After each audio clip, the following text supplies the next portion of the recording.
Fidel Castro, the Cuban revolutionary leader who built a communist state on the doorstep of the United States and for 5 decades defied U.S. efforts to topple him, died on Friday.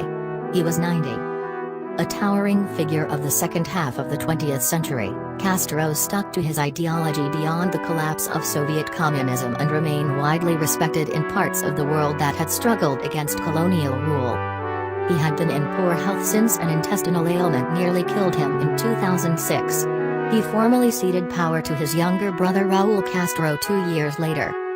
Wearing a green military uniform, a somber Raul Castro, 85, appeared on state television on Friday night to announce his brother's death. At 10:29 at night, the chief commander of the Cuban Revolution, Fidel Castro Ruz, died, he said, without giving a cause of death. "Ever onward, to victory," he said, using the slogan of the Cuban Revolution. Tributes came in from around the world. Venezuela's socialist president Nicolas Maduro said revolutionaries of the world must follow his legacy, while Pope Francis said he was grieving and praying for the repose of the professed atheist, whom he met in Cuba last year. China's President, Xi Jinping, said the Chinese people have lost a close comrade and a sincere friend. U.S. President-elect Donald Trump said on Twitter, "Fidel Castro is dead," without elaborating. Decades of hostility. Raul Castro, who always glorified his older brother, has nevertheless changed Cuba since taking over by introducing market-style economic reforms and agreeing with the United States in December 2014 to re-establish diplomatic ties and end decades of hostility. It remains unclear if Trump will continue efforts to normalize relations with Cuba or fulfill a campaign promise to close the U.S. Embassy in Havana once again. Fidel Castro himself offered only lukewarm support for the 2014 deal with Washington, raising questions about whether he approved of ending hostilities with his longtime enemy. Some analysts believed his mere presence kept Raul from moving further and faster, while others saw him as either quietly supportive or increasingly irrelevant. He did not meet Barack Obama when he visited Havana earlier this year, the first time a U.S. president had stepped foot on Cuban soil since 1928. Days later, Castro wrote a scathing newspaper column condemning Obama's honey-coated words and reminding Cubans of the many U.S. efforts to overthrow and weaken the communist government. The news of Castro's death spread slowly among Friday night revelers on the streets of Havana. One famous club that was still open when word came in quickly closed. Some residents reacted with sadness to the news. "I'm very upset. Whatever you want to say, he is a public figure that the whole world respected and loved," said Havana student Serial Valdespino. But in Miami, where many exiles from Castro's government live, a large crowd waving Cuban flags cheered, danced and banged on pots and pans. Castro's body will be cremated, according to his wishes. Cuba declared 9 days of mourning, during which time the ashes will be taken to different parts of the country. A burial ceremony will be held on December 4th. The bearded Fidel Castro took power in a 1959 revolution and ruled Cuba for 49 years with a mix of charisma and iron will, creating a one-party state and becoming a central figure in the Cold War. He was demonized by the United States and its allies but admired by many leftists around the world, especially socialist revolutionaries in Latin America and Africa. Nelson Mandela, once freed from prison in 1990, repeatedly thanked Castro for his firm efforts in helping to weaken apartheid. In April, in a rare public appearance at the Communist Party conference, Fidel Castro shocked party apparatchiks by referring to his own imminent mortality. "Soon I will be like all the rest. Our turn comes to all of us, but the ideas of the Cuban communists will remain," he said.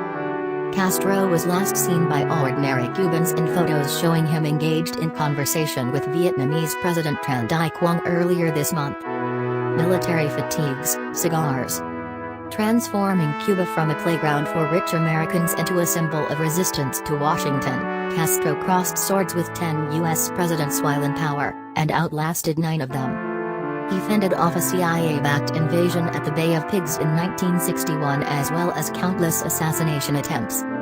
His alliance with Moscow helped trigger the Cuban Missile Crisis in 1962, a 13-day showdown with the United States that brought the world the closest it has been to nuclear war.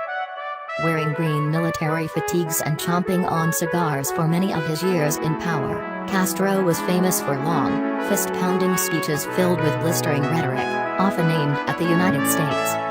At home, he swept away capitalism and won support for bringing schools and hospitals to the poor.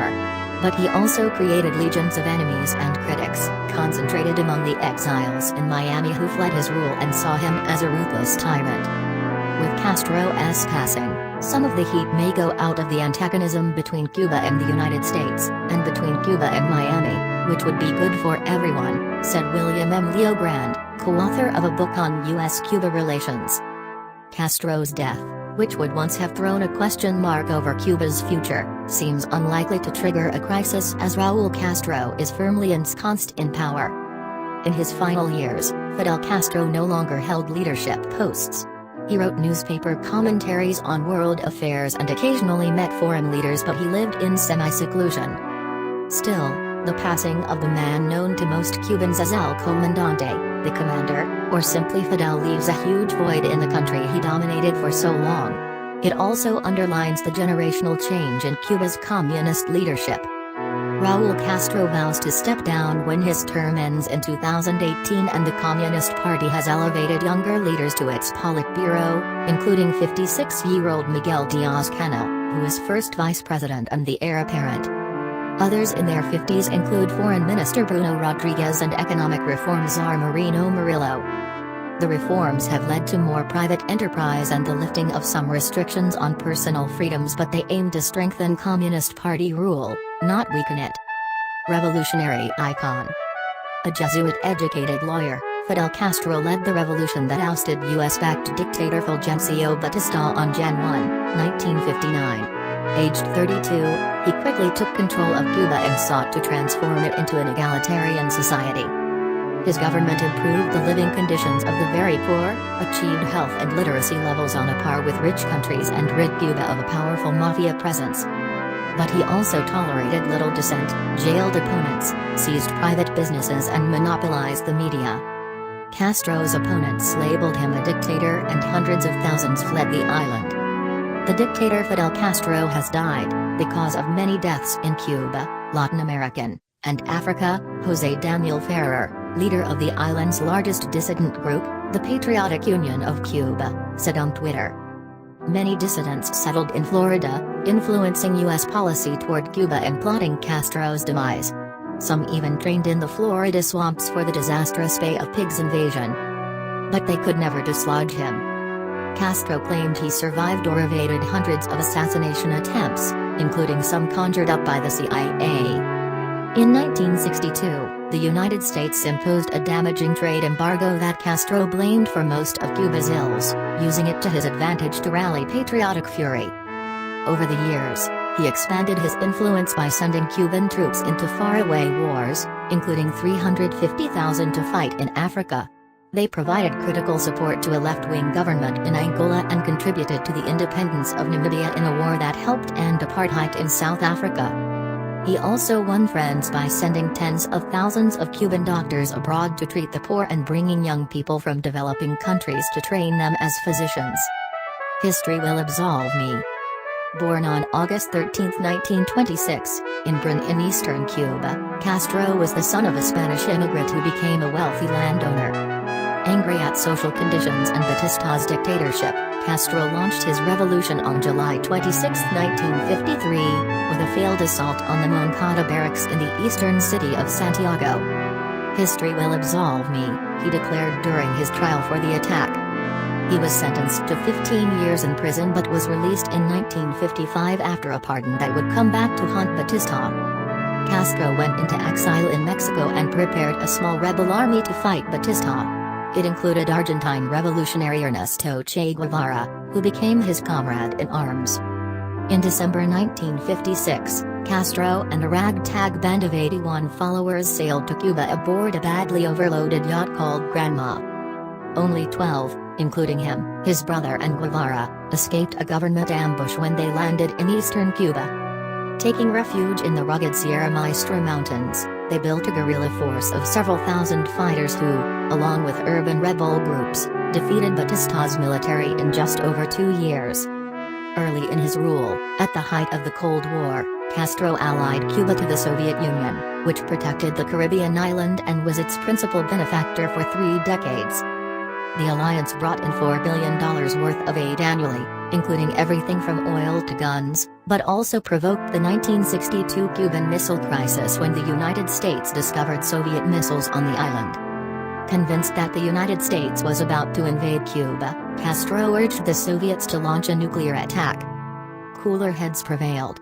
Soviet leader Nikita Khrushchev and U.S. President John F. Kennedy agreed the Soviets would withdraw the missiles in return for a U.S. promise never to invade Cuba. The United States also secretly agreed to remove its nuclear missiles from Turkey. Special period. When the Soviet Union collapsed in 1991, an isolated Cuba fell into an economic crisis that lasted for years and was known as the Special Period. Food, transport and basics such as soap were scarce and energy shortages led to frequent and long blackouts. Castro undertook a series of tentative economic reforms to get through the crisis, including opening up to foreign tourism. The economy improved when Venezuela's late socialist leader Hugo Chavez, who looked up to Castro as a hero, came to the rescue with cheap oil. Aid from communist-run China also helped, but Venezuelan support for Cuba has been scaled down since Chavez's death in 2013. Plagued by chronic economic problems, Cuba's population of 11 million has endured years of hardship, although not the deep poverty, violent crime and government neglect of many other developing countries. Cubans earn on average the equivalent of $20 a month and struggle to make ends meet even in an economy where education and healthcare are free and many basic goods and services are heavily subsidized. For most Cubans, Castro has been the ubiquitous figure of their entire life. Many still love him and share his faith in a communist future, and even some who abandoned their political beliefs still view him with respect. For everyone in Cuba and outside, his death is very sad, said Havana resident Luis Martinez. It is very painful news.